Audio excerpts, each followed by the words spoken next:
Hey y'all, welcome back to Spirit of the Outdoors. I'm out here repairing my gloves. I was down there this morning. Hey, I'm trying to talk. I was finishing peeling up some logs. I had one that I had not peeled yet, and I'll probably get some more cut and peel before I make another video on that project. But I've got a lot going on. I got a lot of pottery I got to make. And anyway, I was down there working on that in my glove. It just started coming all apart. And these gloves are expensive, good gloves. But the way they are stitched, and I'll show you on this one, the way they lap that over and put that double stitch up there, well, it is a running with a sewing machine loop sticking up, and then it's got a string run through all them loops.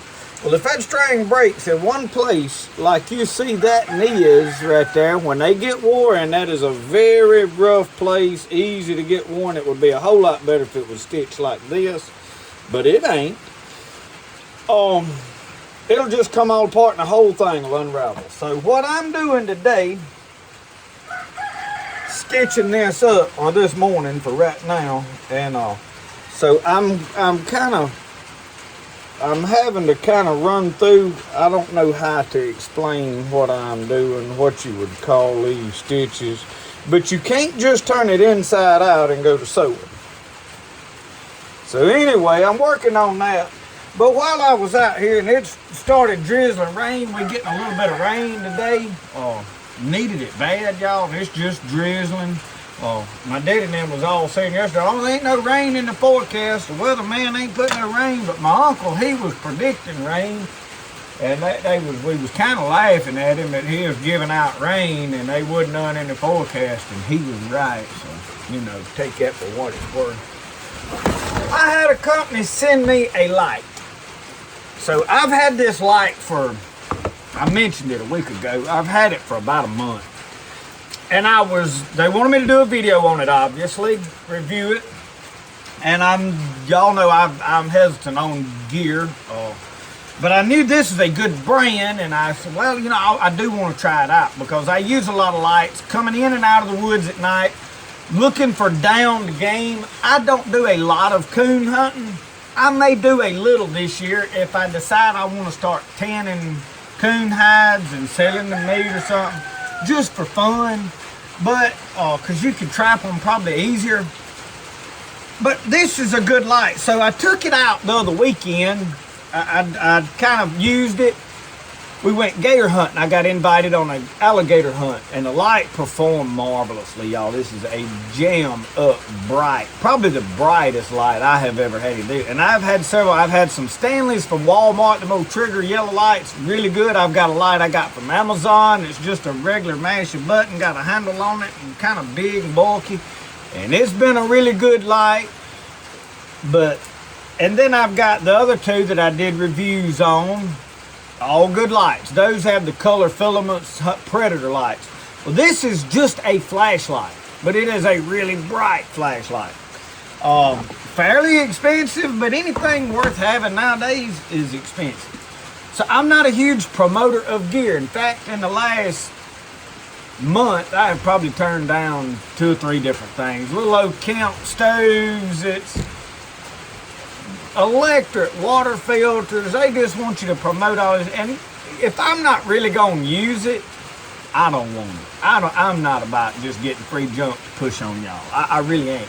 So with that being said, I think this is a really good light. So I'm gonna open it now. This is not like an unboxing, but in a way it is. Everything is in here as the way I got it. So you get, and let me show you, that kind of comes apart. This is your charger cord, goes to your battery chargers. Obviously, I have already opened the batteries and put them in the light. You can mount this on a rifle.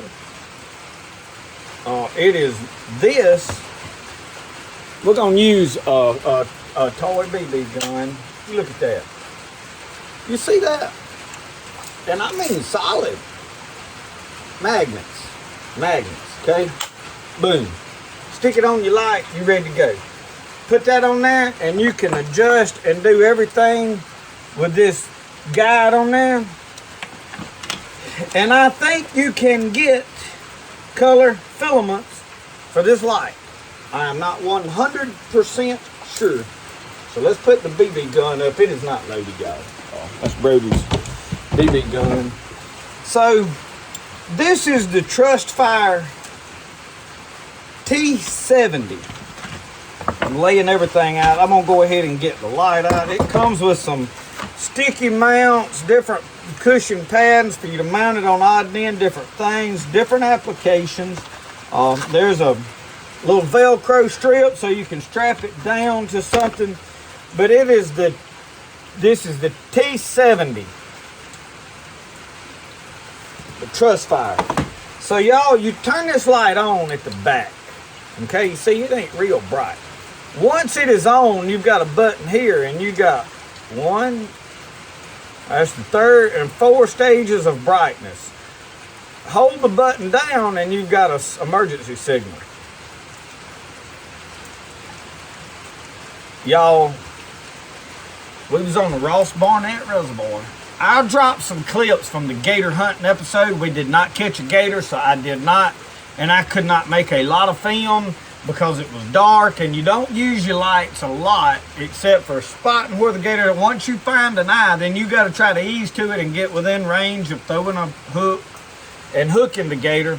So to get close to him, you got to keep the lights off so you can sneak up on him. Well, we never did. We hung 1 or 2, and they got the hooks come out, whatever. I'm not an expert at hunting these gators like this. I just got invited to go with them, so I was just kind of tagging along, riding in the boat. Drove the motor, and they went back now and caught 2 gators. They filled their 2 tags for the season was out. It was a 10-day season here in Mississippi.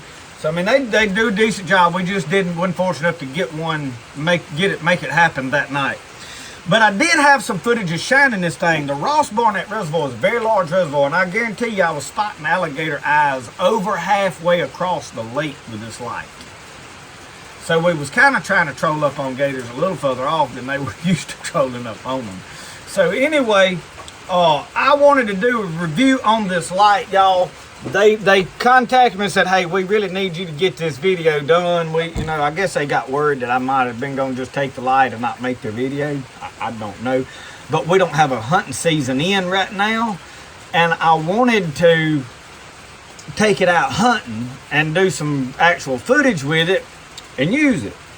We're not going to be able to do that. So what we are going to do is tonight, I wanted to unbox it, do all this in the daylight where you could see, what was in this box without me having to shine flashlights on there. I mean, it's rechargeable batteries. You plug that thing up, USB port, pop your 2 batteries in there, and it'll charge them up.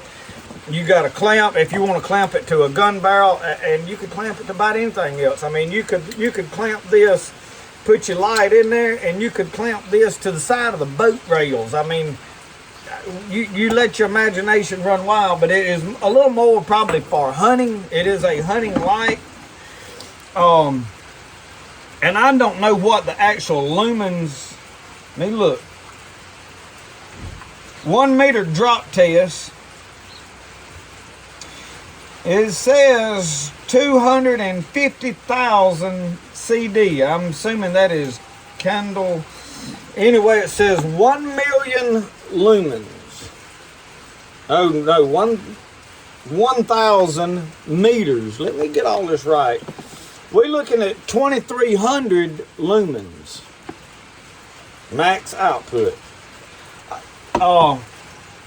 Says the max runtime, and this would probably be on low power, is 112 hours. Now I do know we run this thing all night, and it did not get dim. I mean, we started fishing at dark, which is about 8 o'clock, 8:30, when it really got dark. We fished till 3 o'clock in the morning.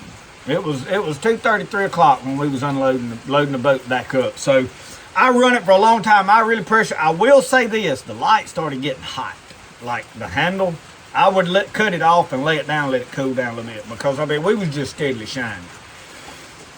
And I didn't film all of that, but the light worked fantabulously. So later on tonight, we will take this thing out and we'll just shine around and see what else we can find.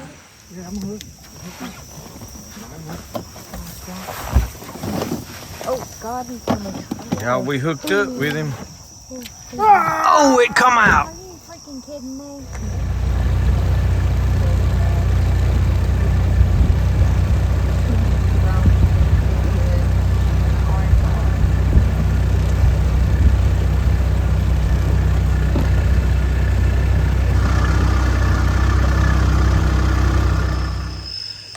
All right, y'all, we got our light out here. And I know I got that deer in the headlight look. I had to rig up some lights on the tripod just so we could film this video. But you turn this thing on the back, and you see how, I don't know if y'all could see, it looks real dim right there. That's fairly close. That's about, there's a planter, a John Deere planter sitting right there. You can barely see it on the screen. Now, you can see a lot better in real life than you can on this camera, so take that for what it's worth. But that is the first stage. Now you can see a whole lot better. That is the third stage. And then, son, look at there. You can see. I mean, you can see. Now, I realize y'all on camera, this ain't going to show up as well. So I'll turn the camera around and get some footage. Now, I brought my old lever action 22 Browning with me. I am not planning on shooting anything tonight. However, if we happen up on something and I need to, I don't want to be disarmed. So actually, I probably will use this light because you're not going to run it down. It's dim with this setting. But I could turn it up, and I don't think it'll make no difference and use the same light. I wish I had a sling for this, but I don't. So anyway, we're going to walk back down through here and shine across the cutover and different things and just look, see what we see, shine this light around and let y'all get to see how good it is. Make these folks a video for their TrustFire light. This is the T70. All right. I don't know. Well, he closed his eyes. Right there. You said eye. No, that ain't an eye. That is the eye. It's eye chunder. Y'all can't see that, can you? I'm trying to get zoomed in where you can. Yeah, there it goes. You can see it a little bit. Y'all, these cameras, I'm filming with my phone. You see that eye? That is probably somewhere in the neighborhood of about, and that is a deer walking, probably about 500 yards, well over 3. It's 200 yards to where that you see that change in the terrain. It's a fence is what's there. He's about 200 yards other side of it. Where you seeing that eye? Now, I don't see the eye no more, but there it is. I've got a faint glimpse of it. So, I mean, and what y'all seeing on camera ain't, you know, I mean, ain't nothing like what I'm seeing in real life. Look, there it comes. It's on up here. I'm having to move over out of the way of trees. Now, what I'm seeing right. Alright. It's hard for me to find stuff, look at it, and then get it in focus in the camera, too. That hanging down really lit up his spiders on the spider web, y'all. I realize y'all can't really see them eyes that good because I'm looking at the screen and I can't, but I can see them in real life out there. And there's my dog. That's the one somebody scolded me about being on a chain. They thought I kept it chained up all the time. I just had to delete them. They wanted to argue about it. People don't believe nothing you say no more. I don't worry about it. I ain't going to argue with them after what happened to Mike Reed. You get arguing with people and they'll mess you up big time. So when they didn't want to listen to me, but there's that dog that everybody thinks just stays on a chain all the time. Roscoe was in the house. He didn't come with me. But anyway, y'all,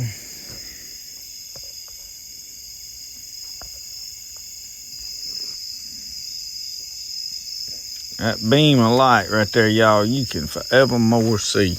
Am I even on the top? Yeah, I'm on the top stage. I can see trees right back there that I know is all the way across. This is 80 acres. So that would be like across 10 acres, however far that is. That's probably, I don't know, 500 or 600 yards, I know.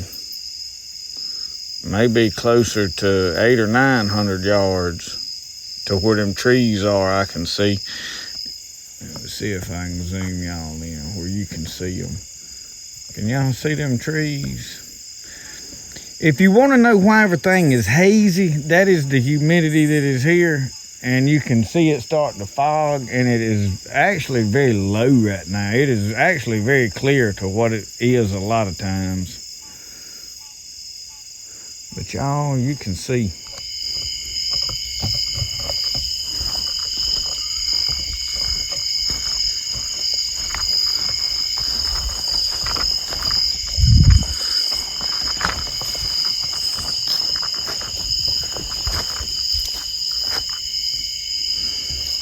Did y'all see that? There's one with horns. I don't know where he went.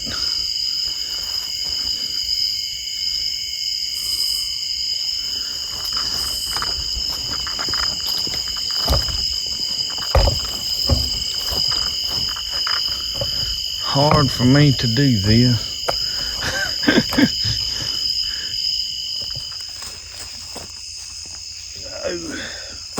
Well, y'all, I've walked all around about everywhere, and I ain't seen nothing other than them few critters back there. And I think that one, that last one I saw, I kept looking, it come on up, it was a little smaller. I think it may have been a coyote, but it got over behind some brush. I really couldn't get a good look at it. Couldn't get it on camera anyway. But y'all, this light, for most of what you're gonna do in these woods, turn it on. I mean, you can see right here behind me, that's the second stage. The actual fourth stage is really brighter than you gonna really need doing any normal thing other than trying to spotlight something a long ways away. Like if you coon hunting, shining up in the top of trees, I mean, you can conserve a lot of battery, but it's got 4 stages. I mean, if you happen to really need a really bright light, well, then you've got it. I mean, this thing, and I brought, or I was planning on bringing, I didn't actually bring, I was going to bring one of the other lights I had with me, them other ones that I reviewed, and compare them, but this one blows them out of the water, y'all. I mean, it is a really good light. I'm not sure what they even cost. You'll have to look on the website. As always, the links to this light and everything about it will be down in the description box below. When hunting season rolls around and we get where we can actually get out and make a real video, we'll take this thing. It'll be with us on some hunting trips, outings. We'll do some, I would like to go down in that swamp and do some hog hunting at night. They really don't mind if you shoot any at night, but you can do some coon hunting. And we may go a time or two just for, I don't really have any coon dogs. I could probably get hooked up with some people that do.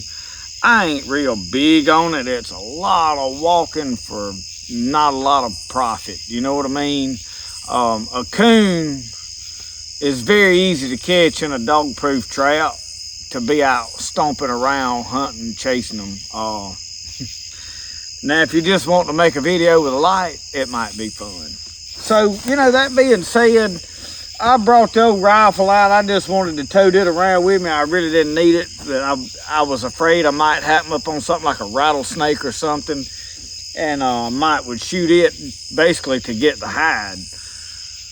So if you're interested in one of these lights, look down in the link below. I will tell you, it's a very well-made light. It is a solid, I feel like that is aluminum construction. 4 stages of brightness. Now you cannot adjust the beam. And the little thing, I did discover the little thing that clamps on the barrel. You've got some rubber pads that you've got to put in there. And I done lost a screw out of it. Boy. Well, sir. I found it. It's stuck to the magnet on it. Okay, anyway, what I was saying here is the thing to clamp this down, if you don't put them rubber pads in there, it don't really grip that and hold it tight. But now you put them rubber pads in there and it does all right. So what I like about that is you ain't got to have no whole bunch of fancy doings to, and it's not made for this particular gun, made for a gun with a bull barrel on it. But it will clamp on there if I need it to. So, you know, with that right there, you can clamp that thing to the bottom of any gun. That is the beauty of that. So, you know, if you want to hunt with some old gun that ain't got a rail system or a good way to clamp, man, that thing, and then you can jerk it off if you need to shine around. So I really like that. And those magnets, y'all, I mean, you look, you can stick that thing on anything and it ain't a falling off. Now, obviously, you put it on top of the barrel, you can't see your sights, so, but that is that. If you're interested in one of these lights, check them out. I think they really quality lights is why I took this. But like I said, we'll make a better actual video doing some hunting, y'all. Now, look, after y'all have endured this and sit and watch me demonstrate a light, I'm gonna tell you why you need a good light. Ain't Pat and Uncle Versi got on up in years, and I told this the other night on the live, so if y'all was on the live, you probably already heard this story, but I'm gonna retell it for this video. Ain't Pat and Uncle Versi got to go coon hunting in the later years after all the kids is grown and done moved off, and they was at home by themselves, so Uncle Versi got him a dog he named Old Blue. Old Blue was a vicious old dog. Uncle Versi would chop him with that sharp part of that fork, make him reach for that cold biscuit. Fed him out of an old dinner bell, and that really cleared up his voice good. And said you could hear him way off down in that woods go, bro. Said you could hear him for miles. Said Old Blue was vicious. Said Uncle Versi, that hunting by himself, said he needed him to be mean, and said he taught him that as soon as anything hit the ground, said Old Blue grabbed it. Said they was hunting one night and said a limb fell out of the tree, and said Old Blue said, "Rah, rah, rah," said he chewed up the limb. Well, anyway, Aunt Pat and Uncle Versi was going coon hunting, had Old Blue, and they get down there, and Uncle Versi didn't believe in shooting no coon out of no tree. They'd climb the tree and take a sharp stick, and you would punch the coon out and let the dog fight him on the ground. They said there's a lot of times we'd punch a coon out amongst 20 dogs, but at least that coon had the sporting chance and the option of whooping all them dogs and walking off if he wanted to. But they didn't have much of a light back then like these we got now. Said they used an old fat pine torch. They'd take some lighter knots and split them up and light them, and they would tote them around as a torch, and that's what they seen with. Said it was dry one September and they was getting to going coon hunting. Said they hadn't had no rain in months. Everything was dry, the ground was dry, the creeks was dried up. Said there wasn't no water. But they was coon hunting. Said they got down there and said Old Blue treed. Said they got to shining up in the tree, and Uncle Versi couldn't see his eyes up in there, so he climbed up in the tree and he said, "Baby," said, that's what Southerners call their women folk, is baby. He said, "Baby," said, "hold that light up higher where I can see his eyes." And Aunt Pet held that torch way up. He said, "Hold it higher, hold it higher." She said, "That's as high as I can hold it." He said, well, there's a stump down there. Get up on that stump and hold that torch up higher where I can see his eyes. She got up on the stump and held that torch way up high as she could and said the flame from that torch caught that dried moss on fire. Said it commenced to consume in that tree. And Uncle Versi started squalling, hold old blue, hold old blue. Uncle Versi was fixing to jump. He didn't want old Blue to chew him up when he hit the ground. So that's why you need you a good light like this. If you're going to go coon hunting, any kind of hunting at night, you can see and shine, and you won't have to use no old torch like that. So anyway, thank y'all for watching Spirit of the Outdoors review on this light right here. Thank y'all for watching. Remember, the best way to do things is the way you like to do it. We'll see y'all. Y'all have a good one.